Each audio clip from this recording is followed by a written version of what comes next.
ग्रामस्थांना विनंती आहे की जोरदार आपण स्वागत करूया आपल्या मतदारसंघाचे विकास उमेदवार आदरणीय प्रवीण भाऊ जोरदार असं स्वागत आपण निमगाव ग्रामस्थांच्या वतीने करूया।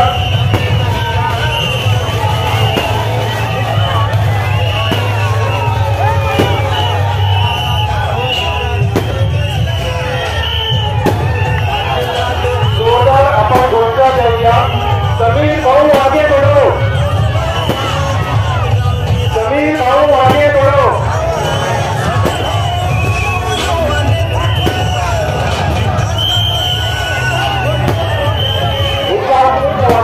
आपण समीर भाऊंचं स्वागत करत आहोत।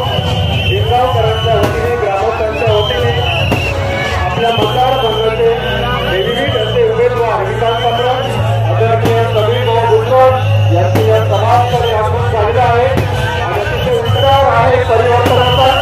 हा निर्धार आहे महाविजयाचा, हा निर्धार आहे बळीराजाच्या शेतीमालाला हमीभाव देण्याचा, हा निर्धार आहे विकासाचा, हा निर्धार आहे मतदाराच्या उत्कर्षाचा। आदरणीय समीर भाऊंचं आपल्या निमगाव पंचक्रोशीमध्ये स्वागत आहे। समस्त गावकऱ्यांच्या वतीने पुण्यात एकदा आपलं स्वागत।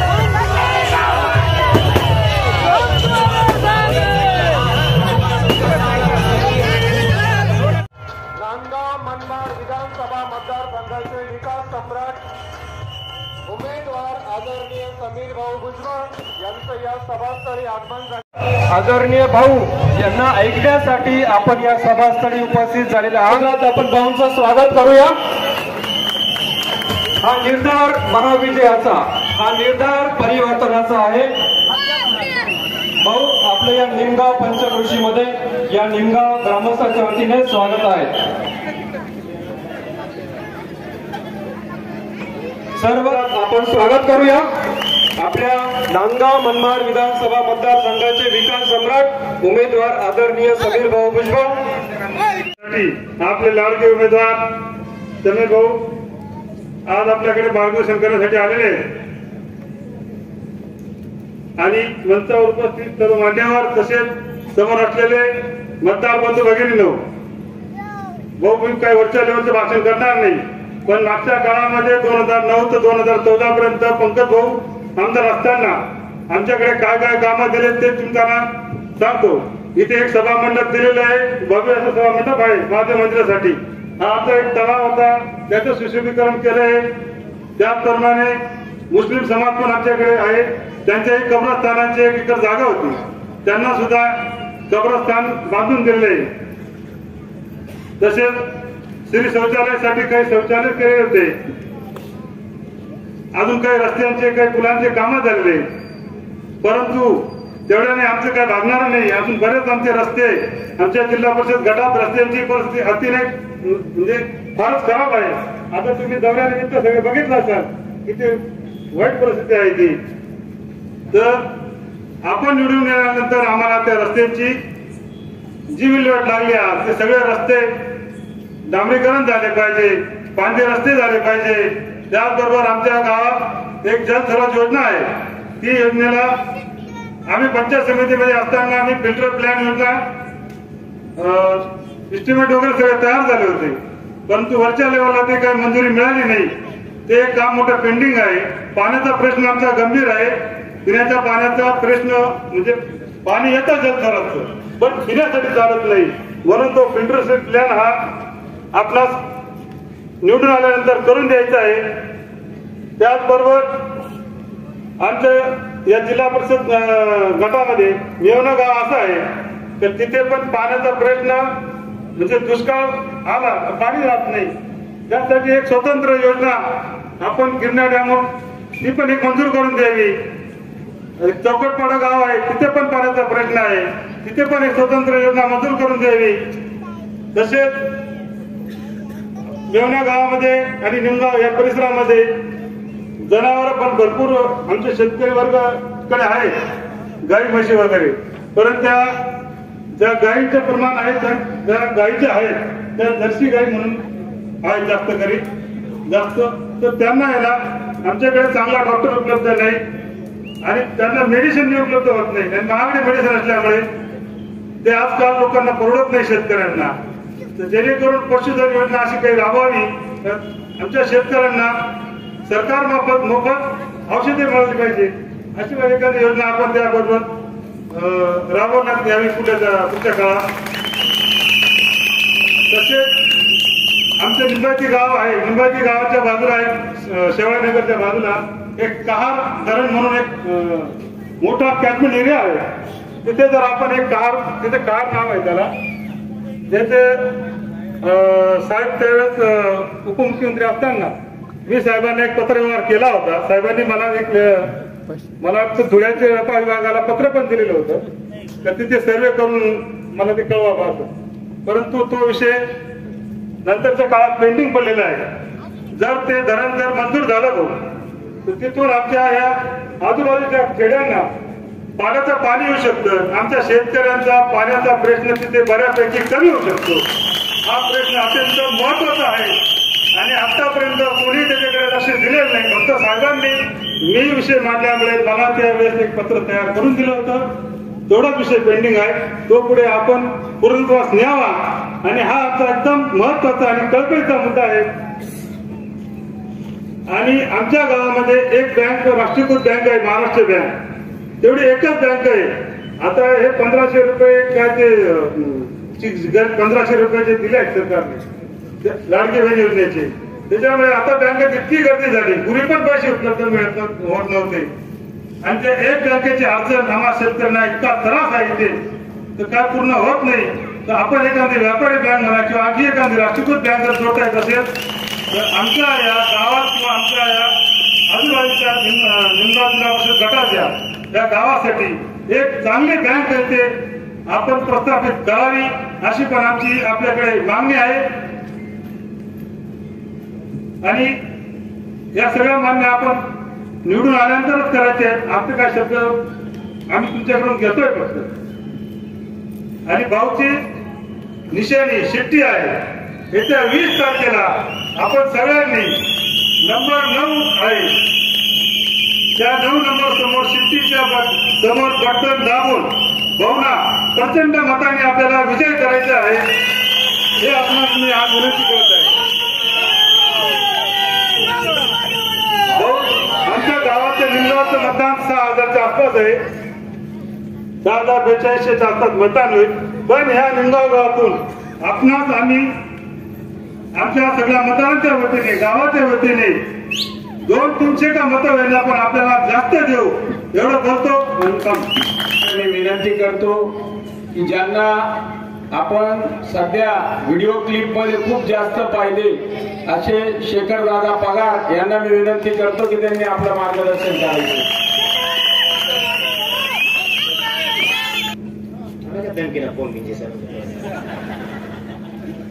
आज आपल्या निमगावमध्ये सन्माननीय माजी खासदार समीर भाऊ आलेले आहेत.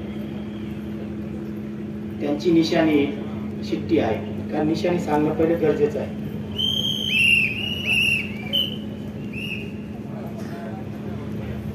आज काल कळमदरे गावामध्ये या तालुक्याचे माजी आमदार यांनी भाषण केलं आणि त्यांनी असं सांगितलं की म्हणे शेखर पगार हा भुजबळांच्या स्टेजवर गेला तो खरंच मराठा शेका म्हणे, त्यांना बाप खरंच मराठा शेका म्हणे. अरे म्हणा बाप बी हिंदूशे म्हणे, माय बी हिंदूशे, मी बी हिंदूशे म्हणे, बायको बी हिंदूशे.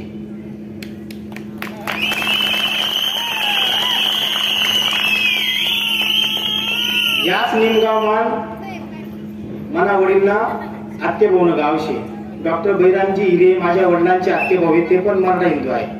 अरुण तात्या केवळ हे पण माझ्या वडिलांचे चिजभाऊ आहेत, ते पण हिंदू आहेत. तुकाराम माधवराव हिरेजी, विश्वास माधवराव हिरे आणि रमेश माधवराव हिरे, संजय माधवराव हिरे हे सुद्धा माझ्या वडिलांचे सख्खे चिजभाऊ आहेत.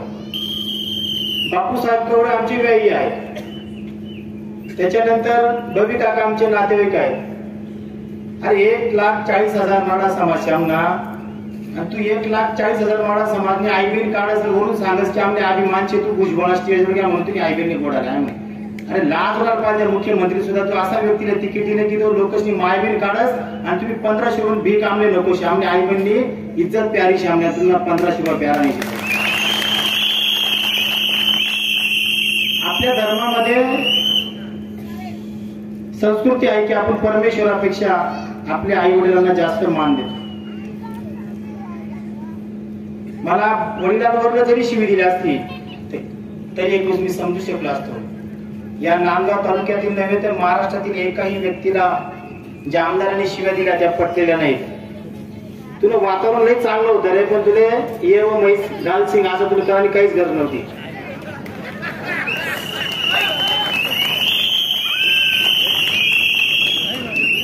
आम्ही मोठासना मान सन्मान करतच, आदर सत्कार करतच. आमच्या मर्यादाचे आमच्या आई वडिलांनी फार चांगला संस्कार द्यायचे. आम्ही मायले माय आणि बैलले बैलच म्हणतो. आणि असा माणूस बी धमकी दिली त्या भाऊनी त्याने माहिती तो शनी मार असे ज्यांना मागे मागस ना त्यांना सुपडा साफ करतात. म्हणजे या नांदगाव मतदारसंघामध्ये पंकजभाऊ भुजबळ 10 वर्ष आमदार होते, पण विरोधक पण सक्षम होते. त्याच्या आधी संजीव पवार आमदार होते, त्याच्यावेळेस सुद्धा विरोधक सक्षम होते. एवढी घाणेरडी परिस्थिती या मतदारसंघात कधी नव्हती. एखादा स्टेटस जरी ठेवला लगेच त्यांना कार्यकर्ता साहेब त्याने स्टेटस ठेवायचे बरं का समीर भाऊना लगेच 4-5 कुत्रा जात असे त्याचे धमकी देत असते. म्हणजे तुम्हाला या नांदगाव मतदारसंघामध्ये ज्या डॉक्टर बाबासाहेब आंबेडकरांनी आपल्या घटनेमध्ये लोकांना बोलण्याचा लिहिण्याचा अधिकार दिलेला आहे. आपण कुठेही जाऊ शकतो, येऊ शकतो आणि तुमच्या विरोधात कोणी लिहायचं नाही, बोलायचं नाही. तुम्ही दुसरा मायबंडे घोडा लावશે ते चालतील का? म्हणजे तुम्हाला या नांदगाव मतदारसंघामध्ये हुकुमशाही आणायची आहे. म्हणजे आमच्या विरोधात कोणी बोलायचं नाही. 28 तारखेला समीर भाऊनी ज्यावेळेस फॉर्म भरला आणि भाऊंनी एकटी अशी टॅगलाईन दिली की भयमुक्त नांदगाव करणार, तर पत्रकारांनी बी त्यांना विचारले की भयमुक्त कसं करणार तुम्ही. आणि 28 तारखेला माझं भाषण झालं 7-8 मिनिटाचं आणि स्टेजवर डायरेक्ट फोन आला आमदारांचा. इतक्या घाणेरड्या शिव्या दिल्या की तो जेव्हा तो शिव्या देत होता तो जर मला मानपान देता मला मायबीने गाळी देते नाही, मी ते सन्मान्य चांगलं त्यांना आदर घेशील म्हणून पण मायने गाळ्या देईल शेतच. ते या नांदगाव तालुक्यातील आदिवासी समाज असेल, दलित समाज असेल, मुस्लिम असेल, धनगर असेल, मराठा समाज असेल, सगळ्यांनी सांगितले की शेखर दादा तुमच्या आईला शिवी दिली म्हणजे आमच्या आईला शिवी दिली. याला सुपडा आणि याचा सुपडा साफ केल्याशिवाय आम्ही स्वस्थ बसणारे अशी ग्वाही सुद्धा मराठा, धनगर, आदिवासी, मुस्लिम, दलित, मच्छीमारांनी मला शब्द दिलेला आहे. मला कुठल्या जाती धर्माच्या विरोधात लढाई नाही, आमची कुठल्या पक्षाच्या विरोधात लढाई नाही, परंतु सगळ्यांच्या डोक्यात एक होतं की शेखर दादांनी समीर भाऊंनाच का निवडलं. जर समीर भाऊ या नांदगाव मतदारसंघात आले नसते तर विधानसभेची निवडणूक सुद्धा बिनविरोध झाली असते. एक लक्षात असू द्या. एवढी दडपशाही, एवढी दादागिरी, एवढी गुंडगिरी या नांदगाव मतदारसंघामध्ये चालू आहे. आणि समजा समीर भाऊ आले नसते तर तो निवडणार होता, परंतु या नांदगाव मतदारसंघामध्ये ग्रामपंचायत असो, सोसायटी असो, पंचायत समिती असो, जिल्हा परिषद असो, मार्केट असो, नगरपालिका असो, त्यांचेच माणसं उभे राहतील आणि तेच बिनविरोध होतील. कुठलाही माणूस त्यांच्या विरोधात उभा राहणार नाही. एवढी दडपशाही, एवढी दादागिरी आज नांदगाव मतदारसंघामध्ये चालू आहे. ज्यावेळेस 28 तारखेला ही घटना झाल्यानंतर तिसऱ्या दिवशी आमदारांचे माणसं शेखर पगार आणि विनोद भाऊंवर विनयभंगाचा गुन्हा दाखल करायला गेले. किती घाण वातावरण आहे नांदगाव मतदारसंघामध्ये. म्हणजे तुम्ही एखाद्याचं आयुष्य सुद्धा उद्ध्वस्त करू शकतात आमच्या विरोधात असलं तर. विरोधक जगला तर हा देश आणि राज्य आणि हा तालुका चालू शकतो. लक्षात असू द्या. तुम्हाला फक्त असं वाटतं की आम्ही जर राहिलो आणि जे म्हणतात की जो भुजबळ साहेबांच्या स्टेजवर गेला तो मराठा नाही, अरे त्या भुजबळ साहेबांमुळेच तो आज या तालुक्याचा आमदार झाला. लक्षात असू दे. ज्या भुजबळ साहेबांचे आशीर्वाद होते म्हणून तुला बऱ्याचशा गुन्ह्यांमधून माफी भेटली. भगत सिंगांना जिस चोले को पहन शिवाजी खेले अपनी जान से उस चोले को पहन के निकला हम मस्तों का चोला मेरा रंग दे बसंती चोला. ज्या भगत सिंगांना 23 वर्ष 5 महिने 26 दिवस आयुष्य लाभलं, माझं वय 43 वय आहे माझं, मला 20 वर्ष बोनस मध्ये आयुष्य भेटले, त्यामुळे मी मरायला बी घाबरावणे मारायला बी घाबरावणे एक लक्षात असतो. हा नांदगाव तालुका आपल्याला दडपशाही आणि हुकुमशाही मधून मुक्त करायचा आहे. तुम्ही जर कधी तुमच्या विरोधात गेलं तर तुम्ही सांगता की तुम्हाला खोट्या गुन्ह्यात अटकवलं जाईल, तुम्हाला आयुष्यातून उठवलं जाईल. म्हणजे या तालुक्यामध्ये कोणी विरोध करायचा नाही, सामाजिक कार्य करायचं नाही. आज आपण बाहेर पडत असताना प्रत्येकाच्या मनात असं टेन्शन आहे सर, तू काय पाहिलं नाही. तो कुठल्याही जाती धर्माचा व्यक्ती असो, तो आपली संस्कृती सांगते, तो जर आपल्यापेक्षा वयाने मोठा असेल तर त्याचा आदर केला पाहिजे, त्याचा मान सन्मान दिला पाहिजे. प्रत्येकाला तुम्ही सांगता तुम्हाला हातपाय तोडसू, तुम्हाला असं करतो. काल परवा सांगत होते की उमरत्या गावामध्ये शेखर पगारले पाय ठेवू द्यावा नाही. आज जायचं सगळ्या गावाला लोक एकटा की आमच्या गावात जातीवाद करा आणि शेखर दादा तुम्ही या, मोठी रॅली काढली दिवी वाजत गाजत. कारण लोक हुशार झाले, कारण नांदगाव मतदारसंघातील लोकांनी ही निवडणूक हातामध्ये घेतलेली आहे. आणि आज आपल्याला ज्या काही घटना घडतायत नांदगाव मतदारसंघामध्ये, त्याची जी परिस्थिती आहे की समीर भाऊ का, जर आज समीर भाऊ राहिले नाही तर समोरचा व्यक्ती, आणि समीर भाऊ जर निवडले नाही तर समोरचा व्यक्ती, त्यांना नाव बी नाही घेसरे बाबाले लोकांना कथा कथा गाळा दिसतो. समोरचा व्यक्ती हा समोरच्या निवडून आलेला आमदारला काम करू देणार नाही. त्याच्या कार्यकर्त्यांना, नांदगाव तालुक्यातल्या नागरिकांना सुद्धा चांगलं वागणूक देणार नाही. त्यांच्यासाठी आपले खमक्यास पाहिजे, जसाले तसं.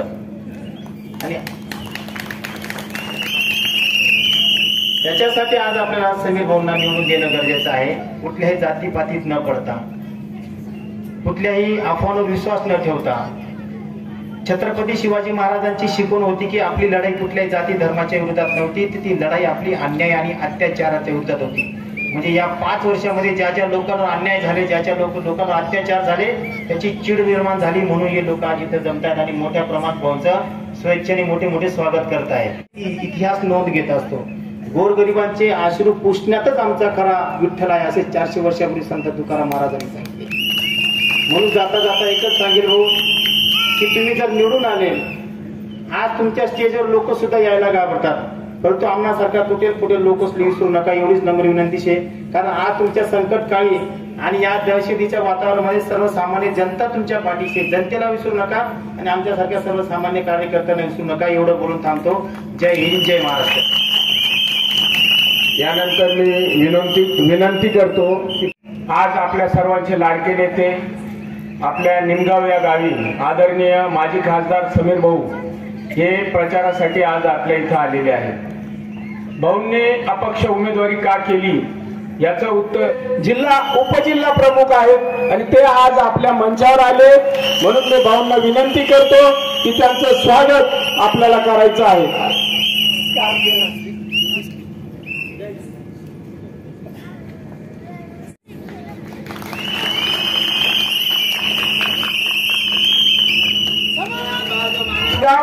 प्रगत नांदगाव, कारण की या 5 वर्षामध्ये प्रगती तर काय, पण विकासाचा विषयच नाही. विकासच जन्माला आला नाही तर मोठा व्हायचा विषय राहिला कुठे. कारण की आपण जर बघितलं असेल, फक्त वल्गना केल्या गेल्या इतक्या 1000 कोटीची कामं, तितके कोटी कुठेही काही नाही, फक्त भूल थापा दिल्या गेल्या, अशी ही परिस्थिती होती.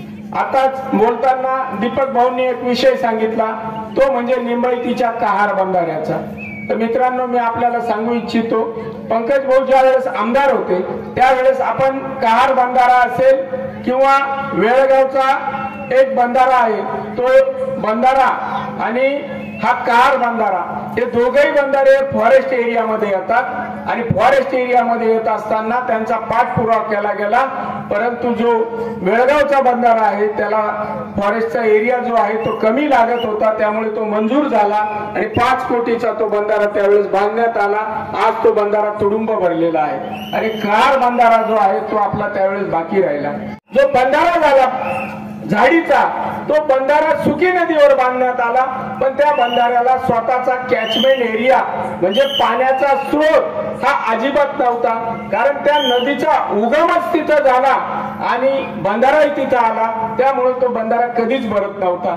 मग गिरणा उजवा कालवा रामेश्वर मार्गे आपण रामेश्वर मार्गे जे आपला हायवे आहे त्या हायवेला एक चिंचव्याचा बंधारा आहे, तिथपर्यंत कॅनॉल आलेला होता आणि चिंचव्याच्या बंधाऱ्यापासून 4.5 किलोमीटरचा जो कॅनॉल आहे तो पंकज भाऊंच्या काळात 7.5 कोटी रुपये मंजूर झाले आणि ते कामही पूर्ण झालं। फक्त योगायोगाने एका शेतकऱ्याच्या इथं 200 मीटरचं काम राहून गेलं आणि त्यानंतर पंकज भाऊंचा पराभव झाला आणि विद्यमान आमदार जे आहे आमदार झाले तर त्यांचा विकास बघा, काम मंजूर होतं, पैसे शासनाने दिलेले होते, एजन्सी होती, सगळं होतं, फक्त 200 मीटरचा कॅनॉल सुद्धा 5 वर्षात पूर्ण होऊ शकला नाही मित्रांनो।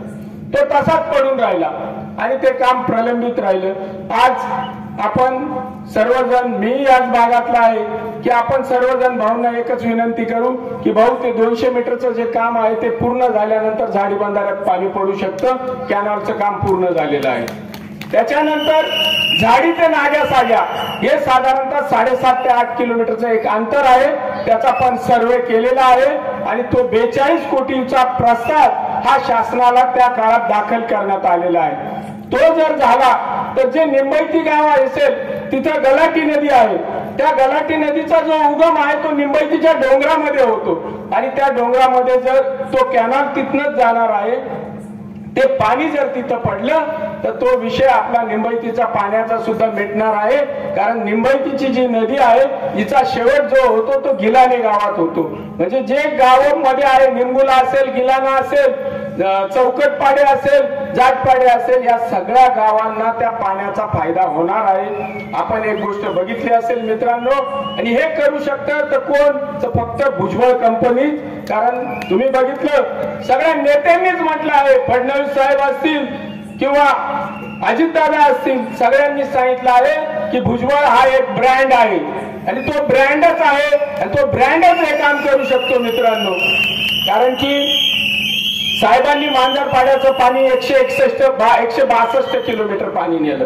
आपल्याला जर गावाला जायचं असलं गाडीने, एसी असली गाडी, तरी आपल्याला जीवावर येतं 162 किलोमीटर गावाला जायचंय बा आपल्याला, पण हे पाणी 162 किलोमीटर पर्यंत या वर्षी आलं। आणि हे मित्रांनो पाणी यायला 2004 ला जेव्हा साहेब निवडून आले तेव्हा ती सुरुवात झाली आणि 2024 ला ते सगळ्या येवल्याला पाणी मिळतंय आज, अशी परिस्थिती आहे। जर विकास करायचा असेल तो ह्या पद्धतीनेच होऊ शकतो। तलावात आलं अशी पोस्ट होती, झाडी बंधारा कुठे, सोनज गाव कुठे, अरे अभ्यास तरी करा। सोनजला जे पाणी येतं तो गिरणा उजवा कालवा ठेंगोडे मार्गे जो आहे पूर पाणी ते पाणी येतं, परंतु कुठलं पाणी कुठे जातं आणि काय होतं काहीच माहित नाही। कालही महाशयांनी मांडवडला डिक्लेअर केलं, मांडवड गावात सभा घेतली आणि सांगितलं हे पाणी मी आणतो। कोणत्या योजनेतून? जल जीवन योजनेतून पाणी आणतो। ह्या योजना ह्या पेयजल योजना आहेत, पेयजल योजनेतून सिंचनाला पाणी कसं मिळेल ह्या गोष्टीचा अभ्यास करणारा व्यक्ती पाहिजे, अभ्यासात्मक गोष्टी आहे। या जर लक्षात घेणार नाही आपण, फक्त भूलतापा मारू तर काय करणार। आज आपण बघतो सगळे नेते एका मंचावर आलेले दिसतात। मला एक या नेत्यांना असा प्रश्न विचारावासा वाटतो, नांदगाव तालुका भाऊ अत्यंत दुष्काळी तालुका आहे। नांदगाव तालुक्याला ह्या वर्षी अजिबात पाऊस पडलेला नव्हता आणि नांदगाव तालुका हा दुष्काळी जाहीर झालाच पाहिजे होता, परंतु नांदगावच्या पेक्षा सिन्नरला जास्त पाऊस पडलेला तालुका दुष्काळी जाहीर झाला आणि नांदगाव तालुका जाहीर झाला नाही। पण ह्या नांदगाव मतदारसंघातला एकही नेता बोलला नाही त्या आमदाराला की बाबा हा दुष्काळी जाहीर का होत नाहीये, तुम्ही का बोलत नाहीये, एकही नेता बोलला नाही। आणि आज मला वाटतं ही जी टॅगलाईन आहे ना भाऊ, ही भयभीत नांदगाव, ही टॅगलाईन फक्त नेत्यांसाठी आहे, कारण नेते भयभीत आहेत म्हणून हे नेते एका मंचावर गेले। जनता भयभीत नाहीये, हे नेते भयभीत आहेत म्हणून नेते एका मंचावर गेले। अरे जर तुम्हाला विद्रोह करायचा होता, बोलायचं होतं, तर त्यावेळेस जायचं होतं, आमदारांची मिटिंग घ्यायची होती, शासनाबरोबर बसायचं होतं की नांदगाव तालुका दुष्काळी का जाहीर झाला नाही, त्यांना प्रश्न विचारायला पाहिजे होते, पण ते जनतेसाठी नाही, त्यांनी एकही प्रश्न त्यावेळेस विचारला नाही। आज सोयीस्कररित्या निवडणूक लागली, सगळं रन झालं, पाहिलं, मग त्याच्या मागे काय गौड बंगाल आहे ते मी जास्त बोलायची गरज नाही. जनतेला आता सगळं समजायला लागलं आहे काय काय होतं कसं होतं. त्याप्रमाणे काही गोष्टी घडल्या असतील आणि झाल्या असं मला वाटतं.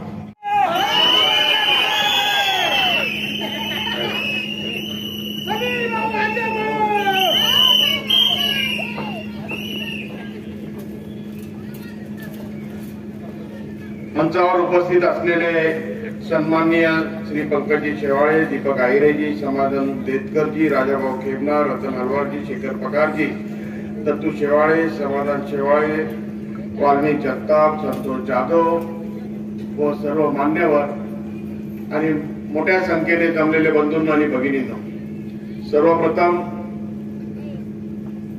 महाराष्ट्राचे आराध्य दैवत छत्रपती शिवाजी महाराज,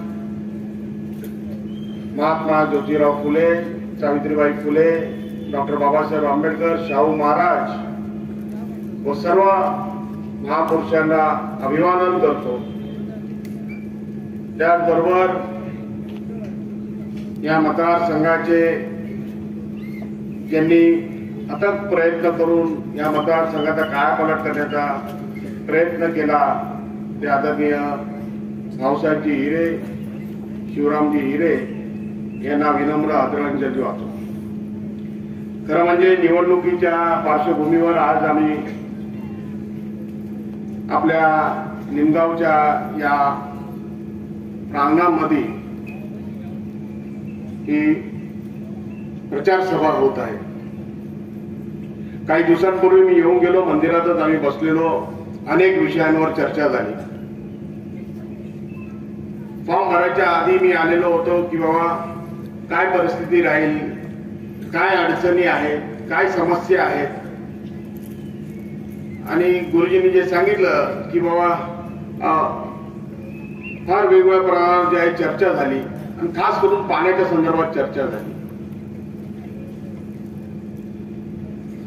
मी मतदारसंघामध्ये जे आहे जवळपास जे आहे संपूर्ण मतदारसंघ जो आहे त्याच्यातले गाव असतील, खेडेपाडे असतील, सर्व फिरून झाले.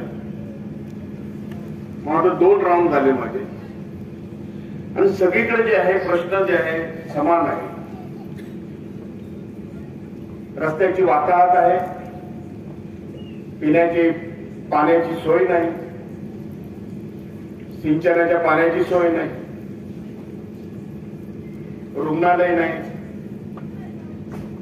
शाळांची दुरवस्था आहे, आदिवासी पाडे असतील तिथे घरकुल योजना नाही, तिथे सुद्धा पाण्याची सोय नाही, शौचालयाची सोय नाही. म्हणजे असा कुठला प्रश्न नाहीये की तो त्या गावामध्ये प्रलंबित आहे. अनेक समस्या ज्या आहे या मतदारसंघामध्ये बघायला मिळाल्या. खरं म्हणजे लोकप्रतिनिधी म्हणून अपेक्षा असते की त्यांनी हे सर्व प्रश्न जे आहे, कल्याणकारी योजना ज्या शासन देते त्या योजना सगळ्या राबवल्या गेल्या पाहिजे आणि त्याच्यातून जे आहे खऱ्या अर्थाने त्या गावाचा किंवा त्या परिसराचा विकास केला गेला पाहिजे. परंतु गेल्या 5 वर्षामध्ये जी वाताहत झाली ती वाताहत फक्त विकासाच्या दृष्टीने नाही तर ज्या पद्धतीने राजकारण केलं गेलं. आज सर्व मान्यवर इथे स्टेजवर आहे, सगळे वेगवेगळ्या पक्षाचे नेते मंडळी आहे. ज्या युतीच्या घटकामध्ये जे घटक पक्ष जे आहेत त्याच्यामध्ये सुद्धा राहून जे आहे त्या पक्षाच्या लोकांना सुद्धा त्रास देणं, त्यांनी आणलेली कामं सुद्धा होऊन न देणं. प्रत्येक जण जे आहे आपापल्या पक्षाच्या नेत्याकडे जाऊन जे आहे ते आपल्या आपल्या मतदारसंघामध्ये कुठे रस्त्याची कामं असेल, कुठे शौचालयाची असेल, कुठे सभा मंडपाची असेल, अनेक कामं जे घेऊन येतात त्यांनी सुद्धा काम करायचं नाही. त्यांनी सुद्धा जे आणलेलं काम असेल त्याच्यावर बंधनं आणायची, ती कामं अडकून ठेवायची आणि त्रास द्यायचा. त्याचबरोबर कोण जर वरचढ होत असेल तर त्याला धमकवायचं, त्याच्यावर खोट्या केसेस टाकायच्या. काही दिवसांपूर्वी संतोष अण्णा गुप्ता यांच्यावर जे आहे आपण सर्वांनी बघितलं की खोट्या केसेस कशा टाकल्या गेल्या. आजही ते जेलमध्ये आहे. सर्व पक्षीय नेत्यांनी मिळून जे आहे पक्षाने ठरवून सुद्धा अशा प्रकारे अडकवलं गेलं आणि अशा पद्धतीने जे आहे नुसते नेत्यांनाच नाही कार्यकर्त्यांनाच नाही पक्षाच्या तर सामान्य जनतेला सुद्धा त्याच्यामुळे वेठीस धरलं गेलं। अनेक कामं सरकारी कर्मचाऱ्यांची सरकारी कार्यालयामध्ये असतात, राशन कार्ड असेल, जातीचं सर्टिफिकेट असेल किंवा सेतू, सर्व नागरिकांवर जे आहे एक भयाचं जे दहशतीचं वातावरण ठेवलं। आता शेखर पगार बोलून गेले, आम्ही जेव्हा प्रेस कॉन्फरन्स घेऊन मी माझ्या पक्षाचा राजीनामा दिला आणि निवडणुकीला उभं राहण्याचा निर्णय दिला तेव्हाच मी सांगितलं की हा भयमुक्त नांदगाव करण्यासाठी खऱ्या अर्थाने ही माझी उमेदवारी आहे। आणि 2 दिवसांनी आम्ही जेव्हा फॉर्म भरत असताना जेव्हा प्रचार सभा झाली त्या प्रचार सभेमध्ये शेखर पगारांनी भाषण केलं आणि त्याच्यानंतर ते माझ्या बाजूला येऊन बसले आणि लगेच त्यांना फोन, मला शेखर पगारांनी सांगितलं बा असा फोन आलेला आणि मला ते धमकी देऊन राहिलेले, शिव्या देऊन राहिलेले। मी म्हटलं ठीक आहे, स्पीकर ऑन करा आणि नाव माईकवर। अख्ख्या जनतेने बसलेल्या तिकडे ऐकलं, त्याच्याबरोबर सर्व टीव्ही चॅनल त्यांच्या लाईव्ह चालू होतं, त्यांनी जे आहे थेट प्रसारण सुद्धा केलं आणि मग लोकांना कळालं, मग तिकडच्या प्रेसवाल्यांना कळालं महाराष्ट्रातल्या की बाबा मी हा नारा का दिला। जी व्यक्ती ज्या व्यक्तीचं भाषण चालू आहे ते त्या भाषणाच्या इकडे कार्यक्रमात बसलेले आहे, तिथे असताना थेट तुम्हाला फोन येऊन धमक्या देण्याचं काम होतं, शिवेगाळ करण्याचं काम होतं। नंतर आम्ही सगळे आमचे कार्यकर्ते घेऊन जेव्हा आम्ही इलेक्शनच्या फॉर्म भरायच्यासाठी गेलो, तिथे आपले राजाभाऊ खेमनार आहे, विनोद शेलार हे तिथे खाली उभे होते, त्यांना जाऊन जे आहे सर्व कॅमेऱ्यासमोर त्यांना धमक्या दिल्या। तिथे धमक्यात नाही तर आम्ही जे शब्द त्यांच्यासाठी वापरले की हे दहशतीचं वातावरण ह्या मतदारसंघामध्ये आहे तेच शब्द काढतात आणि सांगता होय माझी ही दहशत आहे ती तुम्ही बघून घ्या। अशा पद्धतीचं वातावरण ह्या कधीच कुठच्या मतदारसंघामध्ये नव्हतं, किंबहुना ह्या मतदारसंघामध्ये तर कधीच नव्हतं। पंकज भाऊ सुद्धा 10 वर्ष आपली सेवा करायला होते, परंतु कधी मारामारी, गुंडगिरी, कोणाला धमकावणं किंवा पुढच्या गावामध्ये जे आहे भांडणं लावणं हे कधीच अशा गोष्टी केल्या नाही। फक्त विकासाची जी काही कामं करता येईल, आपल्या गावामधले काही प्रश्न सोडवायचे, काही सामान्य जनतेचे प्रश्न सोडवायचे, काही मोठ्या योजना आणायच्या, हेच फक्त काम जे आहे ध्येय त्यांनी पुढे ठेवलं। परंतु आज जे आहे परिस्थिती फार बिकट आहे। आजही जे आहे आमच्या कार्यकर्त्यांना फोन येतात, परंतु ते जे आहे आज सर्व जण निर्भयपणे जे आहे, निडरपणे जे आहे आज ते लढतायत, कारण का त्यांना माहिती आहे मी त्यांच्या पाठीशी आहे। आज मी त्यांच्या पाठीशी खंबीरपणे उभा आहे, म्हणूनच जे आहे आज आपण जे आहे मोठ्या संख्येने इथे बसला आहात। कारण का नाहीतर पूर्वी जे आहे काही दिवसांपूर्वी जेव्हा मी येत होतो तेव्हा माझ्यासमोर लोक यायलाही घाबरत होते की बा नाही आमचा कोणतरी फोटो काढल, आम्हाला आमचं कोणतरी नाव सांगल, मग आम्हाला धमकी येते, अशी परिस्थिती त्या टायमाला होती। परंतु आज जे आहे सर्वांना माहिती आहे की मी इकडे आलेलो आहे, मी ह्या जनतेच्या सेवेसाठी आलेलो आहे, ह्या जनतेच्या संरक्षणासाठी आलोय आणि त्यांच्या विकासासाठी आलेलो आहे, म्हणून ही जनता आज माझ्याबरोबर मोठ्या संख्येने आलेली आहे।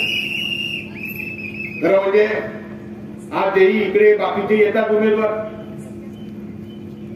कोणी जे आहे विकासाबद्दल बोलत नाही, विद्यमानांकडे तर काय बोलण्यासारखं नाही, ते काही विकासच केला नाही तर बोलायला काहीच नाही की बाबा मी 5 वर्षात हे केलं, पुढच्या 5 वर्षात मी काय करणार आहे, माझं ध्येय काय, माझं धोरण काय, माझ्या जनतेसाठी मी काय देणार आहे, ते तर काही करू शकतच नाही। फक्त गुंडगिरी करता येते, जे गुंडाचं काम आयुष्यभर त्यांनी केलं, ते गुंड म्हणूनच राहिले आणि गुंड म्हणूनच वावरतायत। दुसरे आहेत ते येतात किंवा आम्ही आमचं असं झालं, मग तसं झालं, मग हे झालं, ते झालं, सरकारचं असं झालं, सरकारचं तसं झालं। अरे पण तुम्ही तुमच्या मतदारसंघासाठी तुम्ही काय करणार आहात, तुमच्याकडे काय प्लॅन आहे, काय आराखडा तुम्ही केलाय? तुम्ही राज्याचं बोलण्यापेक्षा तुम्ही इकडे येऊन जे आहे तुमच्या मतदारसंघात तुम्ही सांगा ना काय करायचंय ते, परंतु ती दूरदृष्टी जी आहे ती अजिबात नाही। आणि म्हणून जे आहे आज आम्ही जरी या भयमुक्त नांदगावच्या पाठी जरी असलो ते भयमुक्त नांदगाव हे आम्ही का सांगतोय की आपल्या लोकांना कळायला पाहिजे की ही परिस्थिती अशी आहे, तर या परिस्थितीतून आपण बाहेर पडलं पाहिजे. आज जो काय काळा डाग लागलेला आहे हा दहशतीचा या मतदारसंघावर जी भीतीची परिस्थिती आहे तो कुठेतरी पुसला गेला पाहिजे आणि पुन्हा एकदा हा मतदारसंघ नावारूपाला आला पाहिजे.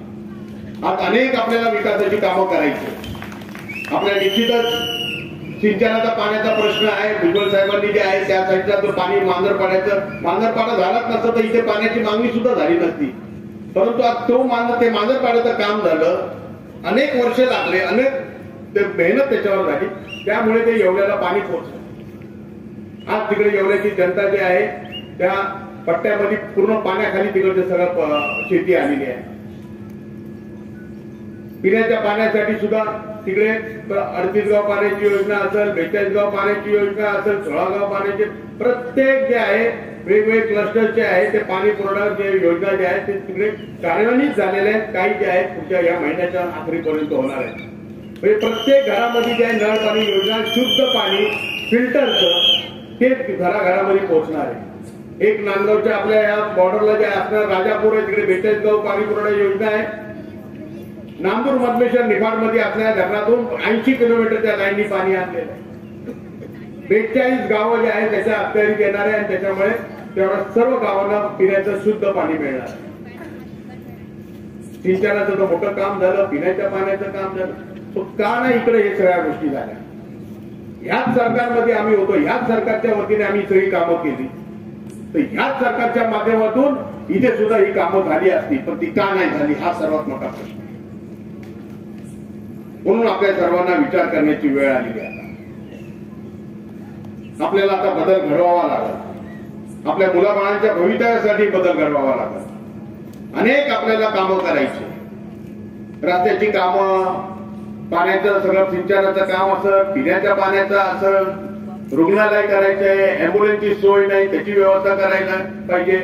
मनमाड असो किंवा नांदगाव असो कुठे एकही चांगलं असं सुपर स्पेशालिटी रुग्णालय नाहीये. शाळा ज्या आहेत त्या अद्यावत शाळा सुद्धा नाहीयेत. शाळासाठी सुद्धा सरकारने जे आहे, ज्या आम्ही सरकारमध्ये होतो त्याच सरकारने जे आहे कम्प्युटरच्या लायब्ररीज बनवण्याचे परमिशन दिलेले, त्याच्यासाठी निधी देतात. स्मार्ट बोर्ड लावण्यासाठी सुद्धा निधी दिलेला आहे, ते लावायला पाहिजे, तेही झालेलं नाही. कसे मुलांना जे आहे अद्यावत शिक्षण मिळत, शिक्षक नसतात म्हणून खऱ्या अर्थाने स्मार्ट बोर्डच्या माध्यमातून चांगलं शिक्षण मिळू शकतं, ती सुद्धा सुविधा झालेली नाही. आपल्याकडे मोठ्या प्रमाणात आदिवासी बांधव आहेत, परंतु एकही आदिवासी तांडा जो आहे असं आपण बघू शकत नाही किंवा तिथे पाण्याची सोय आहे, गटरची सोय आहे, शौचालयाची सोय आहे का रस्त्याची सोय, कुठेच नाही. एकही, मी आता एवढे तांडे फिरून झाले, एकाही तांड्यावर ही सोय नाही. परंतु याच सरकारच्या माध्यमातून जे आहे अनेक सोयी ज्या आहेत आदिवासी बांधवांसाठी होत्या. का नाही त्या स्कीम लागू केल्या तिकडे? ठक्कर बापा योजना असेल त्या पेशाच्या अंतर्गत काही योजना आहेत की जेणेकरून त्या सर्व तांड्यांना जे आहे पाण्याची सोय मिळू शकते, रस्त्याची सोय, शौचालय सर्व उपलब्ध, घरकुल होऊ शकतं. परंतु कुठेही हे झालं नाही. दलित वस्ती तिकडे सुद्धा घरकुल मिळतात, तेही मिळालं नाही. गरीब बाकीच्या आपल्या सामान्य जनतेच्या वस्त्या आहेत त्यांनाही मिळू शकतात, तेही पुढे झालं नाही. जर ह्या सरकारमध्ये आम्ही होतो, आता आपण शेवाळे हे आम्ही सगळे याच सरकारमध्ये होतो ना, याच सरकारच्या वतीचा निधी वापरून जर आम्ही येवल्यामध्ये काम करू शकतो तर या नांदगावमध्ये का नाही झालं? अजित दादा असतील, फडणवीस साहेब असतील, शिंदे साहेब, या सर्वांनी जे आहे महाराष्ट्राला जे आहे विकासाच्या मार्गाने नेण्यासाठी प्रत्येक मतदारसंघामध्ये जे आहे हजारो कोटी रुपयाचं जे आहे काम दिलेलं आहे. मग कुठे गेलं ते सगळं काम? कुठे गेले ते सगळे पैसे? हा सर्व प्रश्न जो आहे आज तुमच्या आमच्या मनामध्ये आला आहे. कारण मी तुम्हाला उदाहरणं देतोय की हे कामं येवल्यामध्ये झालेली आहे. आपल्या बाजूला असलेला मतदारसंघ आहे, पण तिकडे जर तेवढा निधी हे काम होतं तर इथे का नाही होऊ शकत? म्हणून जास्त वेळ न घेता आपण मोठ्या संख्येने आहोत. माझे सुद्धा जे आहे मी उद्यापासून आपल्या समोर जे आहे माझा वचननामा ठेवणार आहे की मी काय करणार आहे माझ्या जनतेसाठी. माझ्या जनतेच्या प्रती मला माझ्या मनामध्ये असणारे किंवा माझ्या डोक्यात असले काय स्वप्न आहे आणि मी ते कशी पूर्ण करू शकतो. हे आपल्या पाण्याचं, रस्त्याचं हे सगळी कामं होतील, पण त्याच्याबरोबर जे आहे आपल्याला मोठमोठे उद्योग आणायला पाहिजे. आज आपल्याला आणि ते आपल्यातच आपल्याला आणावे लागतील. जसे शेतकरी बांधवांचे या पट्ट्यामध्ये मोठ्या प्रमाणात कापूस आहे, मग ते कापसाच्या संदर्भामध्ये आपण सहकारी तत्वाने सर्व शेतकऱ्यांना म्हणून आपण सूतगिरणी का नाही काढू शकत? महिला मोठ्या संख्येने त्यांच्या बचत गट सर्व महिलांना जे आहे सगळ्यांच्या गटांचा सगळा एक समूह बनवून एक दूध संघ काढून जे आहे एक श्वेत क्रांती करू शकतो, जेणेकरून जे आहे हजारो गायींचा जो आहे एक आपण संकल्प करूया की ते आपण घेऊ आणि सगळं गटाच्या माध्यमातून एक दुधाचा जो आहे एक वेगळा एक कारखाना टाकून त्याच्या माध्यमातून वेगवेगळे त्याचे बाय प्रोडक्ट्स करून एक व्यवसाय चालू करू शकतो. असा एक मोठा दुधाचा एक संकल्प करूया. मका मोठ्या प्रमाणात आहे, मकाची प्रक्रिया करू शकतो, कांद्याची प्रक्रिया करू शकतो, जेणेकरून आपल्याच लोकांचा आपल्या तिकडे जे काय आपलं पीक येतं ते त्याचा जे आहे जास्तीत जास्त आपण प्रक्रियेच्या माध्यमातून उपयोग करून त्याच्यामध्ये जोडधंदा करून कसा आपल्या शेतकरी बांधवांना काम मिळेल, त्याच्यामुळे जे आहे उद्योगधंदा वाढेल, तो उद्योगधंदा वाढला तर नोकऱ्या मिळतील, रोजगार मिळतील. आज आपल्या इकडे गिरणाचं मोठं पाणी आहे, बॅकवॉटर आहे. मी नाशिकला जे वॉटर स्पोर्ट्स बनवलं, ग्रेप रिसॉर्ट बनवलं, महिलांसाठी कलाग्राम बनवलं, ते बचत गटाच्या माध्यमातून बनवले पदार्थ जे आहेत वस्तू आहेत ते विकण्यासाठी कुठेतरी तुम्हाला व्यासपीठ पाहिजे, ते व्यासपीठ मी नाशिक बरोबर हे सगळं आपण इकडे करू शकतो. आज तिकडे जे आहे गुजरातच्या इकडून लोक येतात तिकडे नाशिकला, आता हे उत्तर महाराष्ट्रातील सर्व लोक जे आहेत ते आपल्याकडे येऊ शकतील. इकडे मोठं पर्यटन स्थळ होईल. बाहेरचे लोक आल्यानंतर आजूबाजूला जे आहे वेगवेगळे हॉटेल्स येतील, दुकानं येतील. हे कलाग्राम मानलं तर तिकडे लोक जातील फिरायला. तर अशा पद्धतीने वेगवेगळ्या नवीन योजना, नवीन संकल्पना जोपर्यंत आपण मांडत नाही ते प्रत्यक्षात उतरवत नाही तोपर्यंत खऱ्या अर्थाने या मतदारसंघाचा कायापालट होऊ शकत नाही. मी नाशिकला एअरपोर्ट केलं, आज ते एअरपोर्ट आहे ते उत्तर महाराष्ट्रातील सर्व नागरिक त्याचा फायदा घेत आहेत. म्हणूनच आज तिथे मोठमोठे आता नाशिकमध्ये हॉटेल्स यायला लागले, मोठे दुकानं यायला लागले, वेगवेगळे इंडस्ट्री यायला लागली. ती का यायला लागली तर एअरपोर्टची सोय झाली म्हणून. मी त्या टायमाला एअरपोर्ट नसतं बांधलं तर आज काय परिस्थिती असते. मी त्या टायमाला वॉटर स्पोर्ट बांधलं म्हणून पर्यटन वाढलं. मी त्या टायमाला मुंबई नाशिक हायवे केला आणि शहरामधून जो आहे सर्वात मोठा लांबीचा जो आहे फ्लायओव्हर बांधला. आज सर्व ट्रक जे वरून जातात, खाली ट्रॅफिक होत नाही, प्रदूषण होत नाही. तर त्याच्यामुळे काय झालं, आपली दळणवळणाची साधनं वाढली. एक जे आहे त्याची स्कायलाईन जी आहे नाशिकची ती बदलून गेली. येणाऱ्या जाणाऱ्यांना वाटलं की बाबा हे प्रशस्त असं भरे भक्कम असं शहर आहे आणि तिथे आता चांगल्या चांगल्या सोयी आलेल्या आहेत, तर आपण पण तिकडे येऊन इन्व्हेस्टमेंट करायला पाहिजे, उद्योगधंदे टाकायला पाहिजे. आणि आज त्या पद्धतीने जे आहे नाशिकमध्ये आपण बघितलं तर मोठमोठे हॉस्पिटल्स यायला सुरू झाले, मोठमोठे शैक्षणिक संस्था आलेल्या आहेत, मोठमोठे आता आयटीचे जे आहेत पार्क्स यायला लागले. योजना आहेत किंवा गोष्टी ज्या आहेत त्या आपल्याला खऱ्या अर्थाने तिकडे अवलंबून त्या केल्यामुळे आज तिकडचा काळ पडतात. अभ्यासिका करायची आहे आणि त्याचबरोबर ग्राम संघ आणि बचत गटांसाठी एक ऑफिस तिकडे करायचं आहे. ह्या जर दोन गोष्टी केल्या तर त्या गावामध्ये जे आहे त्या महिलांचा सुद्धा सहभाग मोठ्या प्रमाणात होतो. अशा रीतीचा हा रोड मॅप मी आपल्या समोर ठेवलेला आहे. अनेक गोष्टी त्याच्यामध्ये आहे. आपल्या पुस्तिका आल्यानंतर आपल्याला कळत. रेल्वे आहे, आपल्याकडं मनमाड सारखं जंक्शन आहे, तिथे आणखी खूप काही करू शकतो. कोल्ड स्टोरेजचं, लॉजिस्टिकचं जे आहे युनिट आपण तिकडे करू शकतो.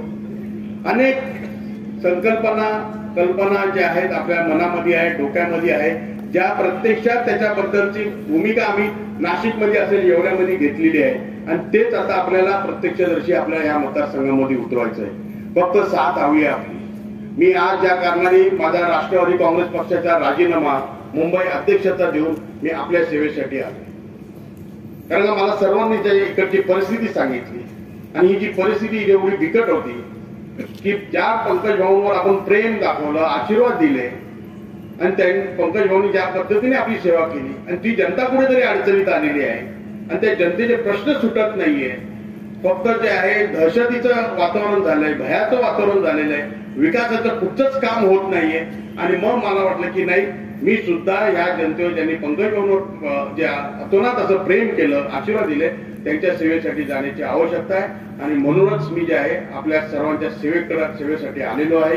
आपण भयमुक्त नांदगाव आणि प्रगतीच्या दिशेने नेणारं नांदगाव करण्यासाठी, आपल्या पुढच्या भावी पिढीच्या उज्ज्वल भवितव्यासाठी आपण विकासाला मत द्या आणि आशीर्वाद द्या ही विनंती करण्यासाठी आज आम्ही सगळेजण आलेलो आहे. 20 तारखेला होऊ घातलेल्या निवडणुकीला आपण मोठ्या संख्येने न घाबरता निर्भयपणे जे आहे मतदानाला बाहेर या. लोकशाहीमध्ये जे आहे डॉक्टर बाबासाहेब आंबेडकरांनी जो दिलेला आपला संविधानाच्या प्रती एक अधिकार आहे, एक मत जे आहे, जो श्रीमंत किती जरी असलं तरी त्याला एका मताचा अधिकार, गरीबातला गरीब असला तरी त्याला एका मताचा अधिकार जो डॉक्टर बाबासाहेब आंबेडकरांनी आपल्या सर्वांना दिलेला आहे, तो हक्क बजावण्यासाठी आणि भयमुक्त नांदवा आणि प्रगत नांदवा करण्यासाठी चिठ्ठी या चिन्हासमोरचं बटन दाबून आपण मला शुभाशीर्वाद द्यावे ही विनंती. धन्यवाद. जय हिंद, जय महाराष्ट्र.